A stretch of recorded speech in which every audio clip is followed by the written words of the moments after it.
नमस्कार, आदाब, सत श्री अकाल। तो कैसे हैं और आप लोग। और आपका फिर से स्वागत करता हूं मैं इस बेहतरीन से प्लेटफॉर्म पे जिसका नाम क्या है भाई, एनक्लेव नर्सिंग क्लासेस।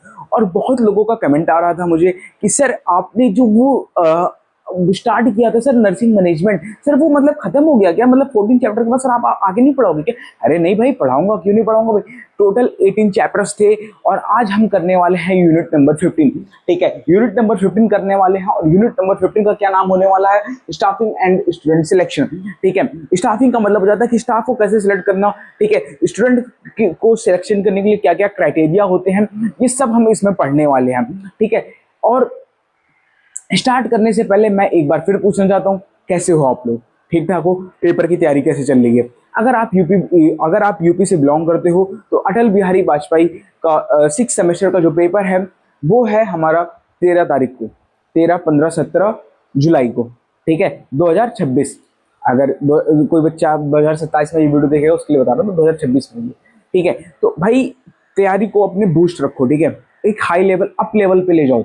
ठीक है, एक हाई लेवल पे ले जाओ अपनी तैयारी को। ठीक है, मैं, अगर आप लोग का डिमांड रहेगा ना तो मैं एक वीडियो बनाऊंगा, उसमें सारी चीजें बताऊंगा कि कैसे कैसे आप चीजों को मेमोराइज करोगे, है ना। शॉर्ट ट्रिक्स बहुत सारे बता दूंगा। ठीक है, अगर आपको कमेंट आता है इस वीडियो पे तो। ठीक है, चलो अब हम स्टार्ट करने वाले हैं क्या? अब हम स्टार्ट करने वाले यूनिट नंबर 15। और यूनिट नंबर 15 का नाम क्या है? Staffing and student selection. Staffing and student selection में सबसे पहले पढ़ेंगे सिलेक्शन ऑफ फैकल्टी स्टाफ।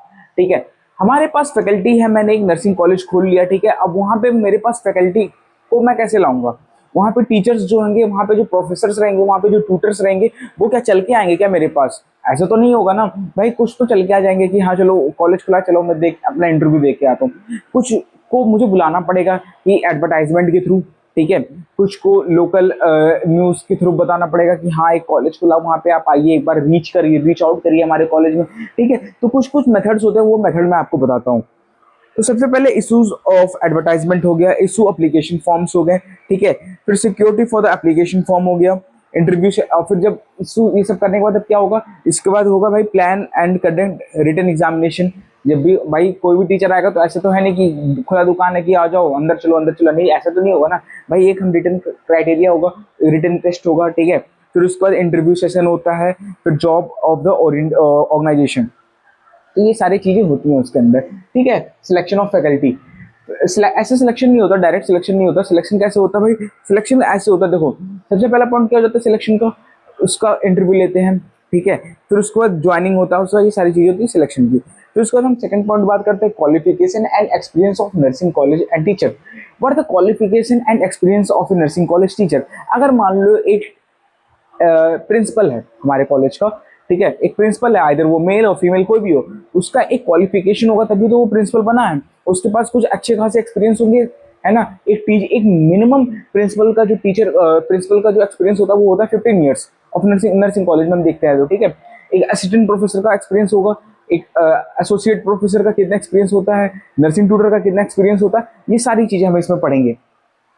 ठीक है, तो जो प्रिंसिपल होते हैं वो होते हैं एमएससी क्वालिफाइड होना चाहिए, एमएससी आइदर और पीएचडी। ठीक है, 15 ईयर्स ऑफ टोटल एक्सपीरियंस होना चाहिए उनको, जिसमें से 10 ईयर्स आफ्टर एमएससी, 10 एमएससी करने के बाद टोटल 10 साल का एक्सपीरियंस होना चाहिए।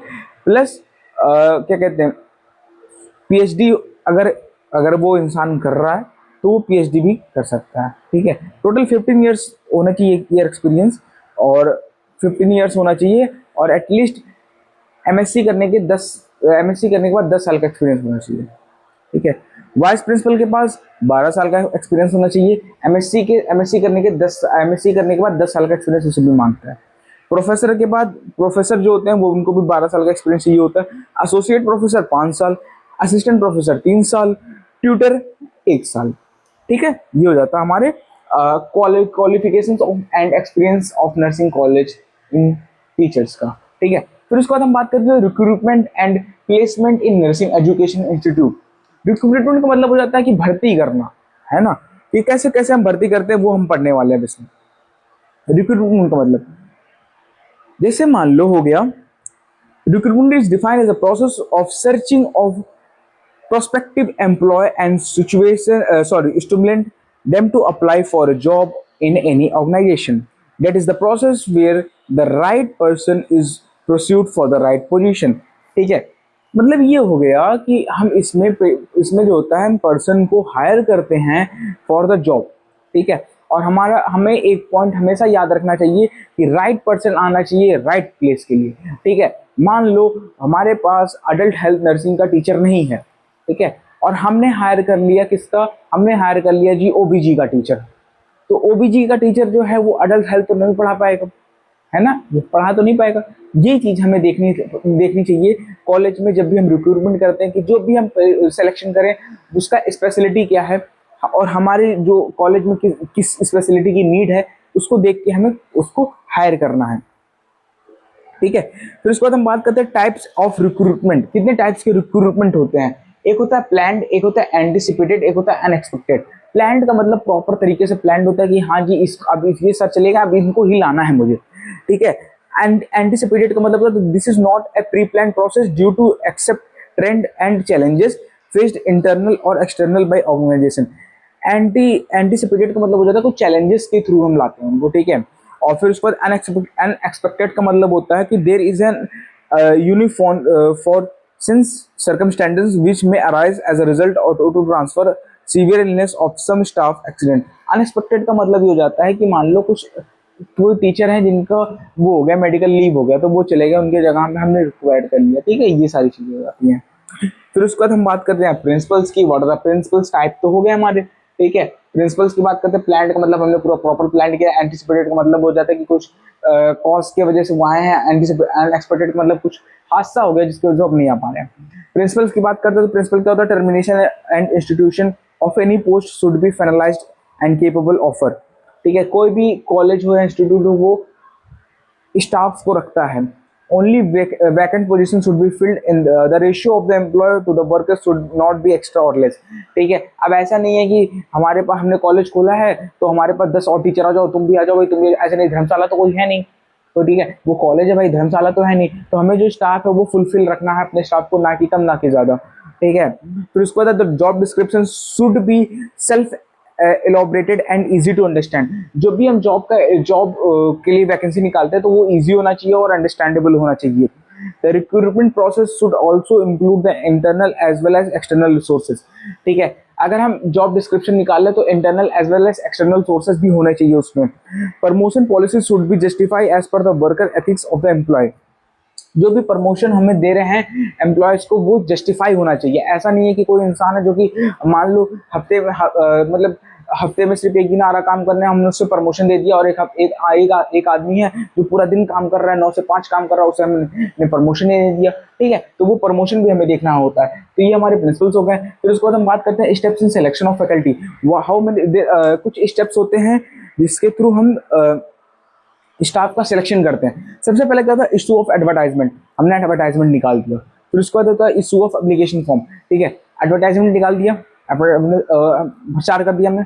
अब उस प्रचार को देख के 10 लोग आए हमारे पास, उनको अपने एप्लीकेशन फॉर्म दे दिया। रिव्यू ऑफ एप्लीकेशन फॉर्म, फिर उसको रिव्यू करवाया। फिर उसका ऑर्गेनाइजेशन ऑफ सिलेक्शन कमेटी, फिर एक कमेटी बैठती है वहाँ पे। ठीक है, इंटरव्यू कमेटी कह दो या फिर ऑर्गेनाइजेशन की अपनी खुद की कमेटी होती है। शॉर्ट लिस्ट करते हैं कैंडिडेट को। हमारे पास अगर 10 का नाम आया तो हम उसमें देखेंगे सबसे हायर एक्सपीरियंस किसके पास है, उसको हम शॉर्ट लिस्ट करके अलग कर देंगे कि हाँ ये हमारे लिए अच्छे होंगे। फिर उसका इंटरव्यू करते हैं, फिर उसका ज्वाइनिंग कर देते हैं, खत्म हो गया। सिंपल सा बताऊँ, जॉब का निकालो एडवर्टाइजमेंट, फिर उसके बाद उसको क्या कहते हैं, क्या था वो, एप्लीकेशन। जॉब निकाल दिया, एप्लीकेशन फॉर्म निकाल दिया, रिव्यू ले लिया, सिलेक्शन कर लिया बोर्ड से, फिर उसके बाद उनका इंटरव्यू लिया, फिर जॉब को कहते हैं सेलेक्ट कर लिया उनको जॉब्स के लिए, जॉब ऑर्गेनाइज कर लिया, ज्वाइनिंग कर लिया उसको। फिर उसके बाद हम बात करते हैं जॉब डिस्क्रिप्शन के बारे में। What is a job description? Job description क्या होता है भाई बताओ। अभी तक अगर डाउट हो तो कमेंट करना कमेंट में। मुझे पता है कि ये बहुत शॉर्ट है, ठीक है, लेकिन मैं आपको बता रहा हूँ, अगर ध्यान से अगर तुम बस इस बात को सुन लो ना, अगर आपने सुन भी लिया ना तो आराम से कॉपी लिख के आ जाओगे भाई, कोई दिक्कत नहीं, कोई टेंशन नहीं होगा। ठीक है, इतना इजी लैंग्वेज में बता रहा हूँ। जॉब डिस्क्रिप्शन क्या होता है? There is a need of job description because they are learned through some studies that most worker function in the mechanism fashion are not considered of the role assigned to them। Job description का मतलब ये हो जाता है कि मान लो जिसका job है वो वही करे। ठीक है, मान लो फॉर एग्जांपल एक स्वीपर है, वो टीचर का काम कर रहा है। बहुत सारी वीडियोस देखा होगा आपने गवर्नमेंट स्कूल में या फिर बिहार वगैरह से लीक होता रहता है, निकलता रहता है वीडियो कि जो होता है कि कहते वो झाड़ू मारने वाला बच्चों को पढ़ा रहा है, टीचर सो रहा है अपने ऑफिस में, है ना। तो बहुत सारे ऐसे वीडियोस आते थे, तो उसके लिए जॉब डिस्क्रिप्शन हम निकालते हैं। इसमें कुछ प्रिंसिपल्स होते हैं। प्रिंसिपल्स क्या होता है? Plan the aim of the education program and ensure that they are pre as per the need. ठीक है, प्रिंसिपल हो गया कि जैसे नीड है वैसे हमें निकालना है। वाइस, फिर उसके बाद हम बात करते हैं वाइस प्रिंसिपल्स क्या होते हैं। Perform the role of responsibility of the vice principal. ठीक है, प्रिंसिपल हो गया, वाइस प्रिंसिपल मतलब होता है प्रिंसिपल के अनएक्सपेक्टेड में वाइस प्रिंसिपल काम करता है। फिर उसके बाद हम बात करते हैं professor and the associate professor. What is professor and associate professor? क्या करते हैं भाई? लेक्चर देने का काम करना, ठीक है, मेंटेन करना एफिशिएंट कम्युनिकेशन को, प्रमोट करना एजुकेशन को। ठीक है, फिर उसके अपने एक्सपीरियंस के बेसिस पे वो बताते हैं कि कोई आप गलत काम ना करो। ठीक है, पर प्रपोज अ बजट। ठीक है, perform a role and responsibility for the principal in her absence. अगर प्रिंसिपल गायब हो जाए तो ये क्या कहते हैं, प्रोफेसर भी तो काम करेंगे। अब अगर प्रोफेसर गायब हो जाए तो असिस्टेंट प्रोफेसर काम करेंगे। असिस्टेंट प्रोफेसर क्या करते हैं? ओवरऑल एडमिनिस्ट्रेटिव होता है, कोर्स प्लान मेंटेन करते हैं, टीचिंग लेसन को मेंटेन करके रखते हैं। ठीक है, असिस्टेंट प्रोफेसर क्या करते हैं? कंडक्ट करते हैं रिसर्च में, है ना, हेल्प करवाते हैं रिसर्च वगैरह में। ठीक है, रिकॉग्नाइज करते हैं लर्निंग नीड्स को। ठीक है, फिर उसके बाद हम बात करते हैं ट्यूटर क्या करते हैं भाई? ट्यूटर जो होता है वो मेंटेन करते हैं वेरियस रिकॉर्ड्स वगैरह को, टीचिंग सब्जेक्ट में हेल्प करते हैं, प्लानिंग करते हैं, इम्प्लीमेंटेशन वगैरह करते रहते हैं। ठीक है, फिर उसके बाद हम बात करेंगे परफॉर्मेंस अप्राइजल। परफॉर्मेंस अप्राइजल का मतलब क्या होता है? जैसे मान लो तुम्हारा परफॉर्मेंस अच्छा है, ठीक है, तो तुम्हें कुछ अप्राइजल मिलेगा, कुछ बढ़ावा दिया जाता है। ठीक है, ये अब हम बात करने वाले, तो फिलहाल फटाफट क्या इसका इसका स्क्रीनशॉट ले लो आप लोग। तो अब हम करने वाले हैं क्या? अब हम करने वाले हैं परफॉर्मेंस अप्राइजल के बारे में। ठीक है भाई, परफॉर्मेंस अप्राइजल का मतलब क्या होता है? ठीक है, अगर मैं बोलूँ कि परफॉर्मेंस अप्राइजल का मतलब क्या होता है, तो परफॉर्मेंस अप्राइजल का मतलब सिंपल सा बता दूं। देखो, हर स्टाफ जो है वो काम करता है किसके लिए? वो काम करता है अपने सैलरी के लिए, प्लस वो काम इसलिए भी काम करता है कि उसके काम को देख के उसको अपग्रेड मिल सके। ठीक है, उसकी बरकत हो सके। अगर उर्दू होता है, उर्दू वर्ड है बरकत, बरकत इन द सेंस उसको अपग्रेड हो सके। ठीक है, वो अपग्रेड हो सके, तो उसको कहते हैं परफॉर्मेंस अप्राइजल के बारे में। इसका डेफिनेशन मैं पढ़ देता हूँ अच्छे से। तो performance appraisal is a systematic approach as an implement rating of an employee excellence in the matter performing to his present job and his potential for the better job। ठीक है, ये हो जाता है। इसके कुछ प्रिंसिपल्स भी होते हैं। प्रिंसिपल्स क्या क्या होते हैं? A single worker is evaluated by the two person and both report are analyzed for a prescribed result। ठीक है, जैसे हर कोई काम कर रहा होता है ना, कोई स्टाफ वगैरह, तो उसको एक आदमी जो होता है वो देखता है कि अच्छा हाँ ये ऐसा काम कर रहा है, ये ऐसा काम कर रहा है, अच्छा हाँ ये गलती कर रहा है, ये ऐसा सारी चीज़ें वो नोटिस करता है। It should be done by the intermediate supervisor. एक सुपरवाइजर भी रहता है। ठीक है, it developed for a independent and development form appraisal approach. The benefit of a worker should be prescribed the result. देखो मैं बताता हूँ, बुक किस लैंग्वेज में जाओगे बहुत दिक्कत करेगा। सिंपल बताऊँ प्रिंसिपल्स क्या क्या होते हैं। कोई नोटिस कर तुम काम कर रहे हो, कोई नोटिस कर रहा है तुम्हारे पर, पहला पॉइंट हो गया इसका। दूसरा पॉइंट को तो जो नोटिस कर रहा है वो एक डॉक्यूमेंट वगैरह करता रहता है। तीसरा पॉइंट को जो नोटिस कर रहा है वो एथिकल बेस्ड पे नोटिस करना चाहिए, वो ये नहीं कि उसका जो नोटिस करने वाला वो उसके फ्रेंड है तो उसको ज्यादा वो कर दे रहा है, हेल्प कर दे रहा है, ऐसा नहीं होना चाहिए। चौथा पॉइंट, जो भी नोटिस कर रहा है तुम्हारे ऊपर वो जो डेली टू डेली अपडेट करता रहेगा अपने सीनियर को। खत्म हो गया प्रिंसिपल। ठीक है, प्रिंसिपल हो गया। फिर उसके बाद हम बात करते हैं व्हाट इज अप्रोच। अप्रोच क्या क्या होता है? अप्रोच देखो दो टाइप से होते हैं, एक होता है ट्रेडिशनल, एक होता है मॉडर्न। ठीक है, अप्रोच दो होता है, एक होता है ट्रेडिशन होता है, और एक होता है मॉडर्न अप्रोच। ट्रेडिशन जो सदियों से चलता आ रहा है, मॉडर्न मतलब जो अब में आया है। ट्रेडिशन का मतलब क्या हो जाता है? It is based on the past performance that mainly purpose to the determine and justify the salary at peak of the employee. Modern मतलब क्या होता है? Modern purpose to performance. Tradition का मतलब ये हो जाता है कि जैसे मान लो ट्रेडिशन में क्या चल रहा है कि सदियों से चला आ रहा है। सदियों से चला आ रहा है का मतलब क्या हो जाता है कि किसी दुकान पे मैं बैठ के काम कर रहा हूँ, मैंने वहाँ 10 साल काम किया। ठीक है, वो 10 साल दुकान पे मैंने काम किया, लेकिन मुझे जो सैलरी वो 15,000 से बैठ के ज़्यादा से ज़्यादा 20,000 तक गई, उससे ज़्यादा नहीं गई है। वैसे इस मॉडर्न वाले में क्या होता है कि वो मेरी सैलरी हर साल बढ़ रही है, इंक्रीमेंट मिल रहा है, मुझे छुट्टियां मिल रही हैं, सारी बेनिफिट्स मिल रहे हैं, वो मॉडर्न के अंदर जाता है। इसके अगर मैं कैरेक्टरिस्टिक्स की बात करूँ तो रियलिटी एंड वैलिडिटी होता है, जॉब रिलेटेडनेस होता है। ठीक है, स्टैंडर्डाइजेशन होता है, लीगल सेक्शन होता है। इसके अंदर देखो कैरेक्टरिस्टिक बताता हूँ। लीगल, सारी चीज़ें लीगल होती हैं, पहला पॉइंट हो गया। जॉब स्टैंडर्ड रहता है, हमें क्वालिटी मिलती है, क्वालिटी ऑफ लाइफ मिलती है। चौथा, एक डिसिप्लिन मिलता है। पांचवा वेल ओरिएंटेड ऑर्गेनाइजेशन रहता है। छठवां मोटिवेशन रहता है, मोटिवेटेड पीपल्स के सराउंडिंग हम बैठते हैं, ठीक है। ये सारी चीजें होती हैं इसके कैरेक्टरिस्टिक्स के बारे में। फिर हम बात करते हैं faculty and staff development. Faculty and staff development मतलब हो जाता है कि faculties as well as staff को कैसे हम डेवलप करेंगे एक साथ। Faculty and staff development is refers to all the training and education program by an employer to improve the professional and personal knowledge, skill, attribute and best employee। मतलब क्या होगा कि सबका नॉलेज, सबके स्किल्स को इम्प्रूव करना है। Need for staff development, what is the need, हमें चाहिए क्यों स्टाफ को डेवलपमेंट करवाने है, क्यों चाहिए हमें, ऐसा क्यों करना है, हमें स्टाफ को डेवलपमेंट क्यों करवाना है। तो staff development help the face social challenges through the scientific advertisement. Skill training होना चाहिए, leadership training, orientation, it help to meet the job related learning and need the nurses. मतलब ये हो गया कि हमें अपने स्टाफ को जो भी स्किल्स हैं उसको डेवलप करवाने हैं, बस इतना ही है, ठीक है। Types of staff development policy की बात करते हैं, तीन टाइप्स के होते हैं। देखो, इंट्रोडक्शन ट्रेनिंग होता है, इंट्रोडक्शन ट्रेनिंग 3 दिन का होता है। जॉब ओरिएंटेशन 2 से 24 दिन का होता है, सॉरी वीक का होता है। स्किल ट्रेनिंग प्रोग्राम जो एक होता है, एक इन सर्विस एजुकेशन होता है 2 से 8 घंटे का, एक होता है कंटिन्यूस एजुकेशन, एक होता है एक्स्ट्रामुरल। तो सिंपल से याद करना है, कंटिन्यूस एजुकेशन याद कर लो, इन सर्विस एजुकेशन याद कर लो, स्किल ट्रेनिंग याद कर लो, जॉब ओरिएंटेशन याद कर लो, 2 से 24 वीक तक होता है, और इंट्रोडक्शन ट्रेनिंग याद कर लो, बस खत्म। प्रिंसिपल्स की बात करूंगा तो प्रिंसिपल देखो एक्टिव होना चाहिए, एक्टिव लिसनिंग होना चाहिए, यूनिक होना चाहिए, और क्या भाई, यूनिक होना चाहिए, और क्या जल्दी बताओ, और होना चाहिए बेस्ड ऑन एजुकेशन फिलोसफी होना चाहिए, पॉजिटिव रिवॉर्ड होना चाहिए, ठीक है, एथिकल बेस्ड होना चाहिए, एविडेंस बेस्ड पे होना चाहिए, ये सारी चीज़ें आ जाती हैं। फैकल्टी स्टाफ वेलफेयर की बात करता हूँ। फैकल्टी स्टाफ वेलफेयर के ऑब्जेक्टिव्स की, what is faculty staff welfare? Employ welfare means anything done for the comfort and improvement intellectual और social employ over wages paid.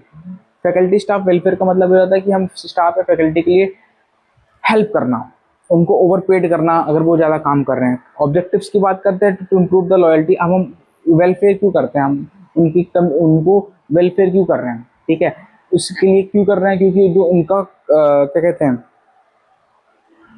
Loyalty maintain रहे, ठीक है, लेबर शॉर्टेज ना हो, लेबर की एफिशिएंसी बढ़ी रहे, लेबर के अंदर मोटिवेशन रहे, लेबर अच्छा काम करे। 5 पॉइंट खत्म। टाइप्स ऑफ एम्प्लॉय वेलफेयर कितने टाइप्स के होते हैं? तो एक होता है इंट्राम्यूरल होता है, एक होता है एक्स्ट्राम्यूरल होता है। इंट्राम्यूरल का मतलब क्या हो जाता है भाई, एंड एक्स्ट्राम्यूरल का मतलब क्या होता है? ये तो 2 टाइप्स के स्टाफ एम्प्लॉय वेलफेयर होते हैं, एक होता है इंट्राम्यूरल, एक होता है एक्स्ट्राम्यूरल।